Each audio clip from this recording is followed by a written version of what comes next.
Good afternoon, ladies and gentlemen. On behalf of the Stover High School graduating class of 2021, I would like to thank you all so much for being here. I'm sure many of you know me, but for the ones who don't, my name is Dawson Propst, and I'm privileged to have served as the student body and senior class president. Before I get started, I would like to thank all the special people who make our school truly great. To the Board of Education, for the wisdom you bring, for the vision you lay out, and for the tough decisions you make when necessary, because all of the hardest choices require the strongest wills, we thank you. To the administration, for your careful oversight of all school functions and affairs, we thank you.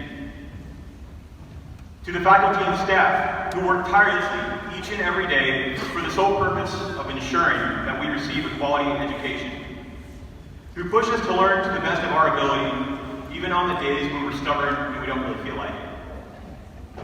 All the while taking the time to build genuine relationships that, for many, will last a lifetime. We thank you.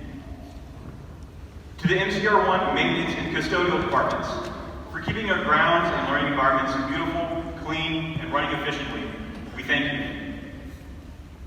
Finally, and most importantly, to each and every family member, parent, grandparent, and guardian present today who has graciously supported us since the very beginning. Maybe it was staying up extra late to help us study for a test and we forgot about it at the last minute. Sitting in the very front row of all of our ball games, watching us play varsity for the first time. Or chasing us down the street in the middle of a parade as we play in the marching band. For all of these things and more, we thank you and we love you. Would you please join me in giving all these wonderful people a round of applause?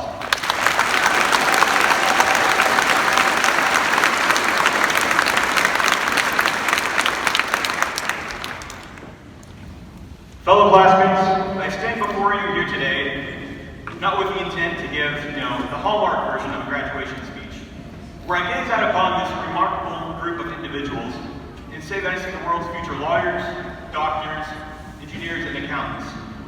Well, I'm confident that sure is true for many. I really would hate to get anyone's hopes up. But we'll all be broke college students anyway, so I wouldn't worry about it. I'd like to start by reminding you how much of our lives we've spent in this very building. Learning, talking, laughing, and crying. Especially crying for a lot of us. Looking at you, Grace.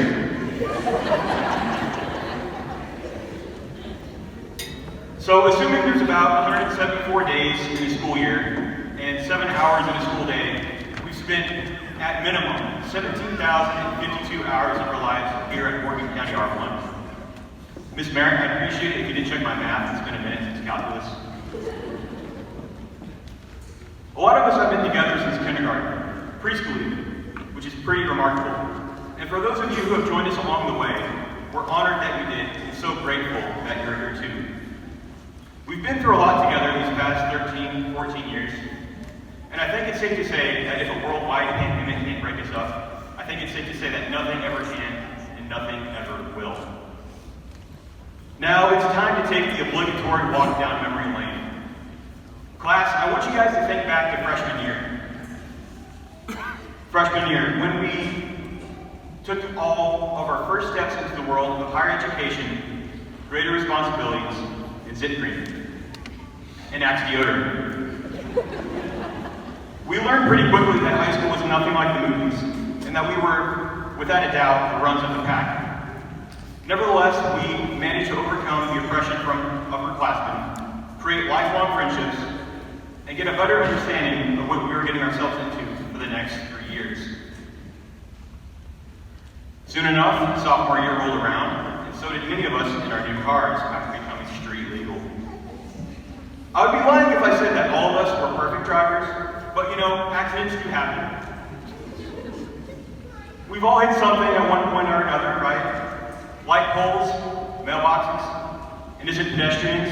Here you go, Keelan.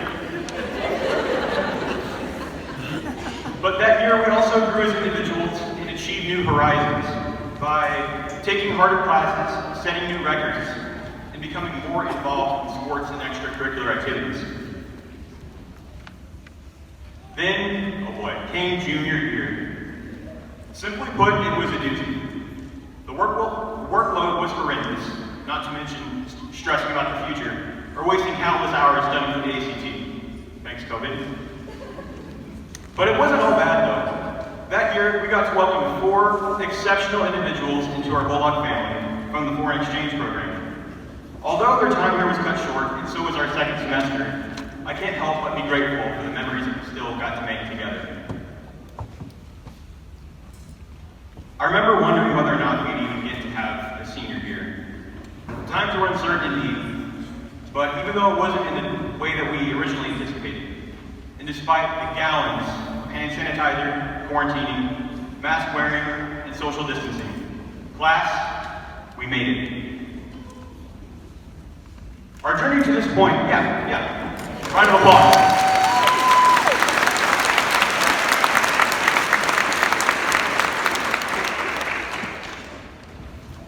Our journey to this day has been anything but normal. We've all experienced unprecedented, challenging, and dark times within the past year. But that's why it's so important, especially right now, to be a light. Matthew chapter 5, verses 14 through 16 says, "You are the light of the world. A town built on a hill cannot be hidden. Neither do people light a lamp and put it under a bowl. Instead, they put it on its stand, and it gives light to everyone in the house. In the same way, let your light shine before others, so that they may see your good deeds and glorify your Father in heaven." It's easy to say that today is the first day of the rest of our lives, but oftentimes we fail to realize that waking up tomorrow is not always a guarantee. Class, I don't know what each of you plan on doing with the rest of your lives, but no matter what your intentions entail, no matter what your ambitions entail, be a light in this world while you're here now. Whatever your dream is, chase it. Whatever your talent is, share it. And I ask that whatever makes you weird, own it.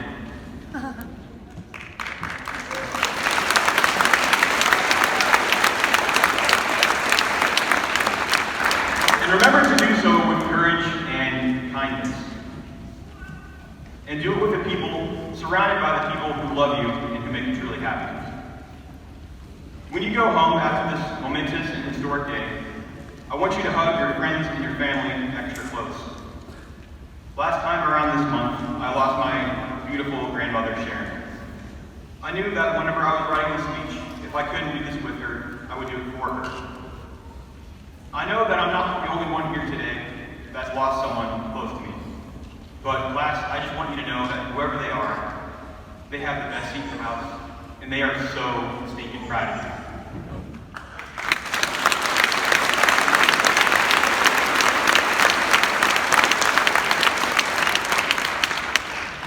Moving on implies letting them go, but moving forward means taking them with you. In the same way, remember that after we graduate today, we're not letting go of anything we ever did here at Stover High School. We're not letting go of any of the good times had, the memories made, the experiences gained, nor the fun had along the way. After all, we're still just the same bunch of little kids that walked into this school not so long ago. Just taller, more awkward, and definitely less cute. What a ride we've had. It's been an absolute honor to speak in front of you guys today, and to be your classmate all these years. To the class of 2021, congratulations. We did it, and we did it together. Thank you, and may God bless you.